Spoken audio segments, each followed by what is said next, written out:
there YouTube, and welcome to the Breath of Fresh Bear YouTube channel. I'm out here today in my garden and I'm going to show you guys some composting stuff that I've been doing. It's nothing fancy, but it's just what I have, where I have, because I'm doing something with what I have, where I have, which is what I recommend that all of you start doing. Just do something with what you have, where you have. It's important to start practicing good techniques and stuff for just getting into the garden and just doing something. Planting your own food. Get a chicken or two if you can for some eggs. I can't do that where I'm at because I'm in the military and I live in base housing, so I'm not allowed to, but I am doing what I can do with what I am allowed to do. So this is what I'm using for my composting setup. And again, this isn't anything fancy. It's just a hole or a box here with holes and lids on it and everything else. And inside you can see I've just got some compost.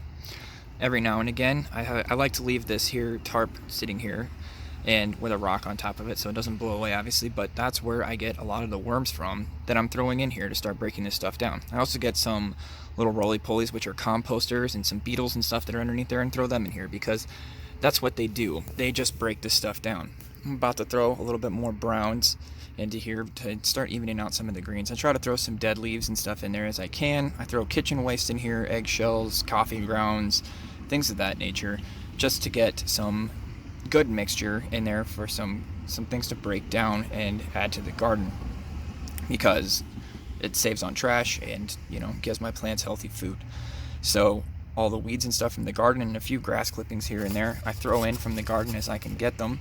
But yeah, I just throw this stuff in here and mix it up about once a week and spray some water in here, and as you can see there's flies buzzing around and they like to get in here, and you know, maggots will lay their, or flies will lay their eggs in here and maggots will hatch and they'll eat some of the stuff that I throw away from in the house, and it's just good.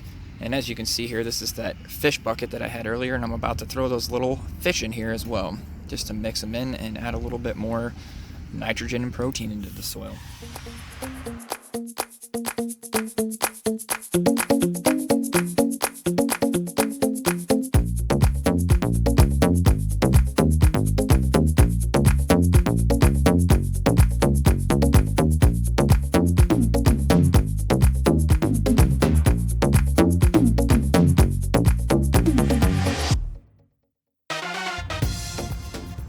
And in all honesty, that's really all there is to it. You don't need much, and it just helps out a little bit making my own compost so that I don't have to go spend money on other things, and it has a use for some household waste that otherwise I would just throw away, and now I can repurpose it and use it to make my own beneficial garden soil. So in the future, when I look into maybe doing some hydroponics, it's also possible to take your natural compost that you've made yourself and actually make organic hydroponic solution for yourself. So that's one of the things that I would like to do in the future as well. But again, you can't do anything until you get started doing something. So take this time that you might be at home to actually use it to do some beneficial things for your house or your garden. And with that, I hope you guys will continue to watch and subscribe. If you liked this video, give it a big thumbs up. If you had anything else to add to it or that I can learn from you, put it in the comments below. As always, God bless, and we'll see you later.